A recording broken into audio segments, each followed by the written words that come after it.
अब बात करते हैं नतीजों की।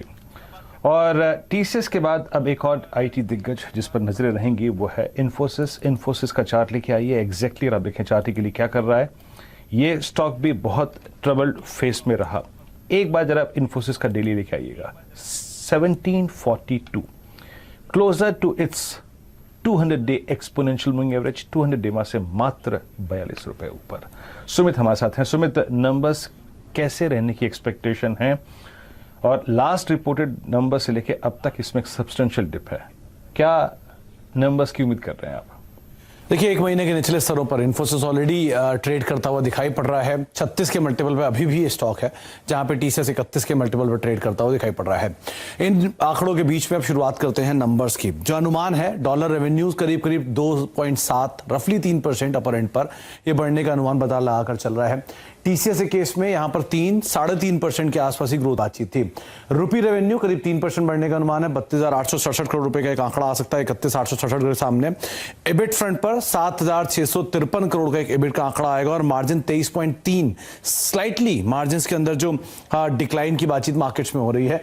टीसीएस के केस में 25% के मार्जिन थे, और यहां पर भी स्लाइटली डिक्लाइन की बातचीत थी, लेकिन अगर ये उसी तर्ज पे रहता है, थोड़ा बेटर साइड पे आता है, तो एक क्रूशियल पार्ट रहेगा।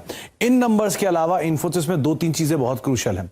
एट्रिशन रेट, ये पिछली बार ये टीसीएस के केस में भी इस बार बढ़कर आया है। इन्फोसिस कह रहा है कि ऑलरेडी बॉटम आउट हो चुका है। अगर वो बॉटम आउट नहीं होता और वहां पर बढ़त आती है, तो बाजार उसको कुछ हद तक नेगेटिवली लेता हुआ दिखाई पड़ेगा।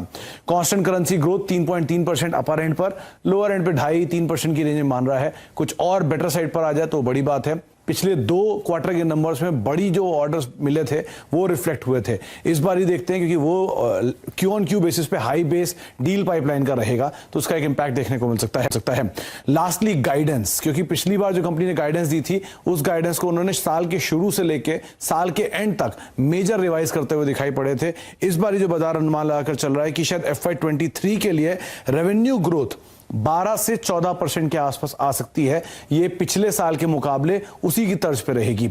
एक पार्ट ये है, अगर आप इसको बेस केस में भी माने तो कोटक, CLSA ये माने 11 से लेकर 13% के आसपास की एक रेवेन्यू गाइडेंस रह सकती है FY23 के लिए। मार्जिन गाइडेंस 22 से लेकर 24% के आसपास। मॉर्गन स्टैनली की एक रिपोर्ट है, वो मान रहा है करीब करीब 21 से लेकर 23% के आसपास के मार्जिन की गाइडेंस रह सकती है। इन आंकड़ों से ऊपर की तरफ अगर इन्फोसिस अपनी गाइडेंस को रिवाइज करता है तो बाजार शायद खुश होगा और पॉजिटिवली लेगा। लेकिन इन सभी परिवेश के बीच में एक चीज बहुत क्रूशियल है कि इन्फोसिस ऑलरेडी एक महीने में गिरावट दिखा चुका है, और गिरावट के बावजूद भी 36 के मल्टीपल पर है, जबकि टीसीएस 31 के मल्टीपल पर ट्रेड कर रहा है। तो इन दोनों के अगर कंपैरिजन भी करेंगे तो उसमें भी अभी भी गिरावट के बावजूद इन्फोसिस थोड़ा महंगा साइड पर है। थोड़ा सा महंगा है स्टॉक हालांकि नंबर से पहले करीब 1.1% नीचे। शुक्रिया सुमित इस अपडेट के लिए। इनफैक्ट वेरी क्विकली मानस इस पर एक व्यू देंगे इन्फोसिस पर, और फिर ब्रेक की तरफ बढ़ेंगे। कोई ट्रेड आप अज्यूम करना चाहेंगे इस समय नंबर से एक दिन पहले? देखिए, ट्रेंड में तो कहीं पर भी रिवर्सल नहीं है। ट्रेंड अभी भी वीक बना हुआ है, 100 डे मूविंग एवरेज के नीचे ट्रेड कर रहा है, और आई थिंक ये 200 डे मूविंग एवरेज जो कि 1700 रुपए है उसको टच करने की कोशिश करेगा। तो खरीदारी की राय नहीं रहेगी, करंट लेवल्स पे नहीं। कोई ब्रेकआउट 1785 के ऊपर देखने को मिले तभी आप खरीदारी करिए। नीचे की तरफ 1700 के लेवल्स ब्रेक होंगे तो जो लॉन्ग टर्म चार्ट पे एक सपोर्ट है 1650 वो वापस टेस्ट हो सकते हैं।